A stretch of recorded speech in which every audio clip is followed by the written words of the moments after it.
Truly desperate stuff.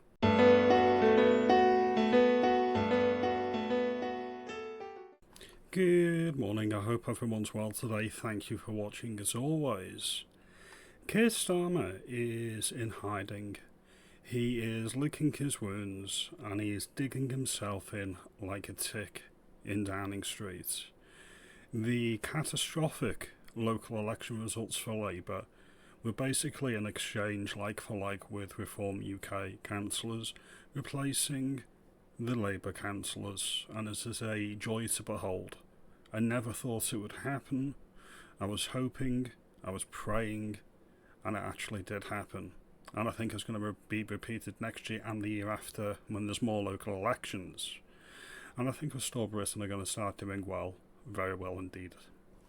Now, he is refusing to resign. He still thinks he's got 10 years in Downing Street. It's so deluded. It's so funny.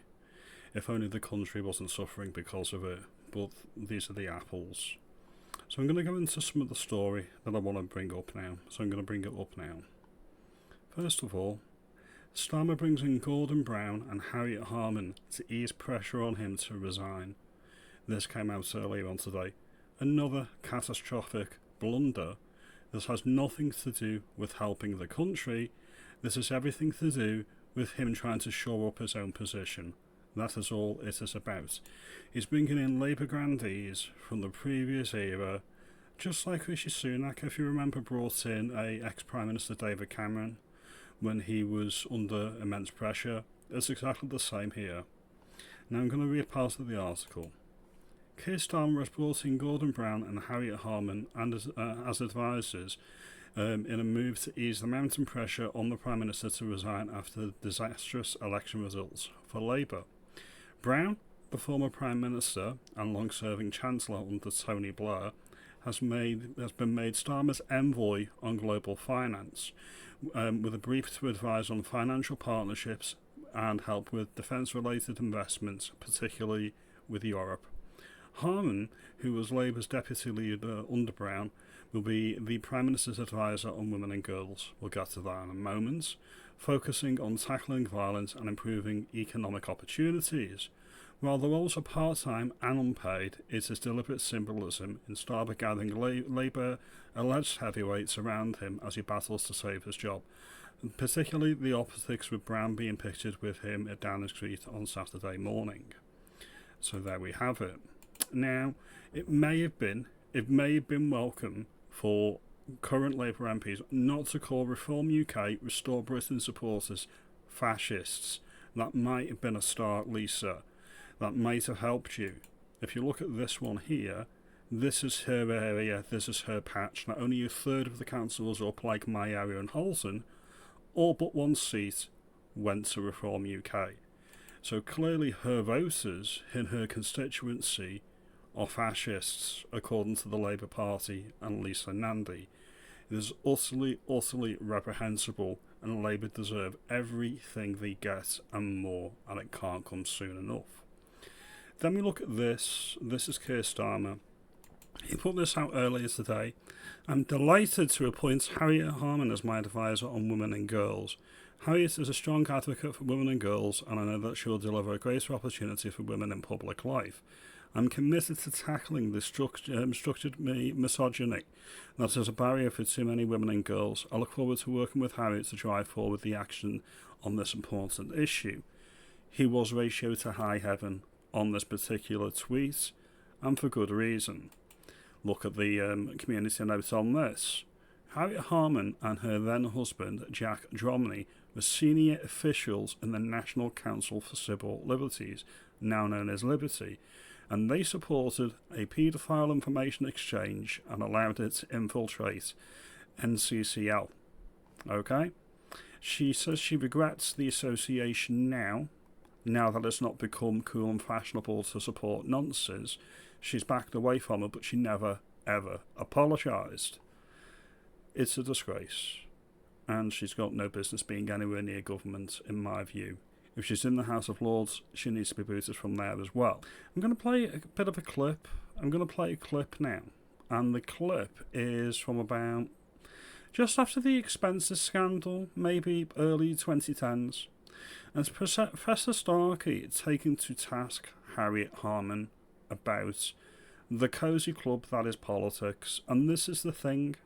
This is the thing that none of these politicians and none of these career politicians understand. We hate them. And we hate them because they are one and the same thing. They are all the same. They are all in it together.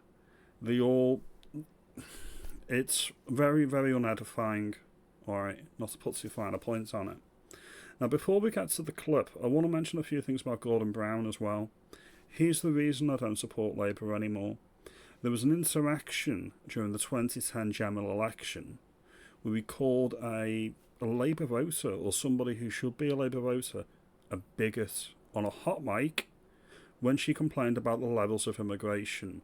And this was under the last Tony Blair, Gordon Brown Labour governments, and around that time. So nowhere near the levels that it currently is. And in all of that time, Labour have learnt nothing. They are exactly the same as they were back then, and they just call us all far-right, fascist and bigots. That's all they do. And he sold all our gold off at record low prices, and that was a big mistake as well for somebody who's meant to be learned in finance. So we're going to get to these clips now. I detect a powerful note of jealousy in what Shirley has just said, because of course traditionally the Lib Dems were the receptacle for rubbish votes.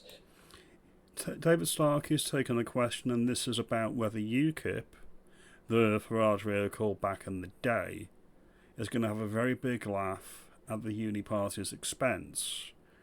And this is his response, and it's pressing because Harriet Harman is on the panel, and he's bang on the money, but I'm going to play the clip. And the protest vote. So obviously there's a certain degree of jealousy. I don't think they will have the laugh in this election. I think they may very well have a very large laugh at the next general election. And I think they represent something much more profound than what Shirley has said. They represent a sense of deep-seated disenchantment. Most of you are political junkies. Most of the country isn't. And if we just look at this panel now, forgive me whilst they go round, we have an hereditary journalist, comedian. That's how we it have, works, hereditary. indeed, we have an hereditary broadcaster, No, you presenter. Yes, you do. certainly don't. No, let's Anyway, be leave me honest. out of it. No, Talk about come on. politicians. You're very much part of this. You two are the daughter of a line of Harley Street physicians. You're a cousin of Antonia Fraser. You are Vera Britton's daughter. Now, in other words, there are only two of us here who came up from Nant, Justine and me, and we're both on the right. There is this awful sense of politics as a cosy club. Now, you can get away with it when you've got an aristocracy, okay, in the past. If you're also pretending to be a democracy, then this sort of cosy, inbred, liberal, pat on the back, it's all right. The Ken Clark remark, the contempt for the mere orders, saying things that rather a lot of people believe. Now, this is the thing, I've mentioned this on my channel, and I've mentioned it quite a few times. This is what people like me and people all over the country have noticed. We've swapped one aristocracy for another. If you look at the careerist politicians, they're all related. Like you've got Stephen Kinnock, he's the son of Neil Kinnock. Do you think he's where he is in the Labour Party because he's a good MP? Or do you think he's parachuted into a safe seat because he's the son of the former leader of Labour, Neil Kinnock, in the 90s? Do you think that there's a connection there? Like the sister of the murdered MP Jo Cox, do you think she got into politics because she's a good politician? She's trying to get through that assisted dying bill in the Commons. Do you think she got there because she's a good politician? Or do you think she got there because she's the sister of the MP Jo Cox? Then you look at the Chancellor, Rachel Reeves. Her sister, Ellie Reeves, is responsible for removing the hereditary peers from the House of Lords. Do you think she's there because she's good? Or do you think she's there because she's the sister of Rachel Reeves? And then you've got, I think it's Lord Quire. He's married to one of the Reeves sisters, either Ellie or Rachel, don't know which one. like it matters. And he was big in the Brown Blair governments, the previous Labour governments, and now he's in the House of Lords. This is the thing with the Labour Party, and the same with the Tory Party. Toe the party line, don't rock the boat, don't actually do what your constituents want, don't even respond to them, don't reply to their emails if it's something outside of the party whip line, and you'll be rewarded. You'll keep your safe seat, because who else are they going to vote for in the Red Wall? They're just going to keep on voting you in and voting you in and voting you in. And then you'll be elevated to the House of Lords in the fullness of time. This is the entire thing that needs to go, and this is the entire thing that needs to stop. And Reform are leading the way. Restore Britain will follow. But I will continue with the video clip.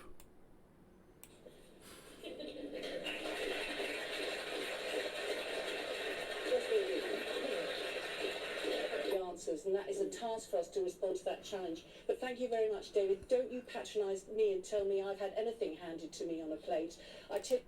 What he's referring to is not that you've had anything handed to you on a plate, but that your connections, the fact that you've come from money, that your Harley Street physician father helped you out.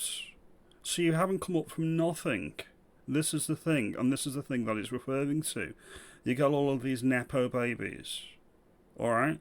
People who have name recognition, brand recognition because of their family money or family connections, they get a leg up or a shoe-in because of that. And they tend to be lefty liberals. Just look at Joanna Lumley. Her father was in the British military in Empire, and she's about as liberal as you can be.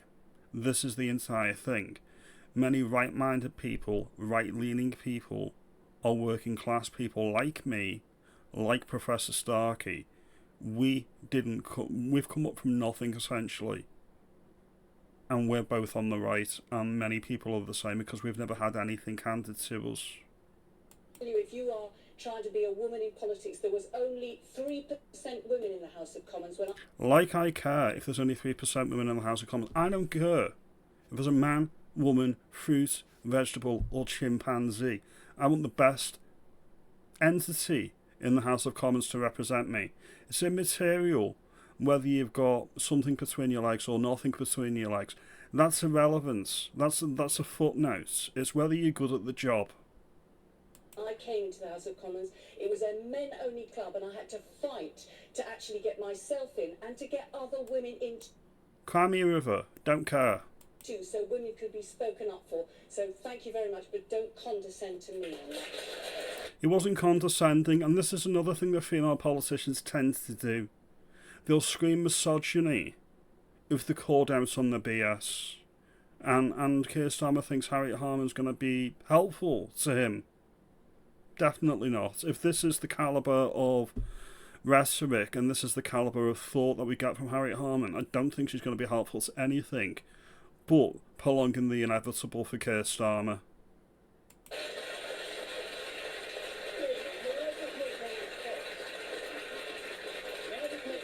Ladies and gentlemen, may I just make one response? I wasn't condescending, I was describing. You did indeed fight for women, but you fought most effectively for middle-class women like yourself. Because exactly the way female liberation has worked, and I wholeheartedly support it, is disproportionately in favour of rich, well-connected women like... That's correct. Now, this is the element that has overtaken the Labour Party. There's no saving the Labour Party now. It's gone. It's never coming back.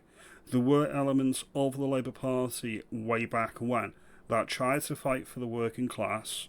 That's a distant memory. It's never coming back. Well-connected, liberal, middle-class men and women are the Labour Party, and this is Gordon Brown, Harriet Harman. Remember, by the way, who appointed Lord Mendelssohn before he was a Lord to the second time he was in government? I believe it was under Gordon Brown. Alright, and then we have the recent Epstein leaks that Mendelssohn was given Epstein information about insider trading and the bailouts in Europe. That was when he was in government with Gordon Brown. And Gordon Brown was very, very quick to throw Mandelson under the bus and say, I had nothing to do with this, nothing to do with me. All Mandelson, all Mandelson. Now, in my opinion, no evidence, my opinion, they're all in on it. They're all in on the take, and they all knew about it. Just my view. I'm entitled to my view, and I'm speaking my mind. Absolutely not. That is absolutely not.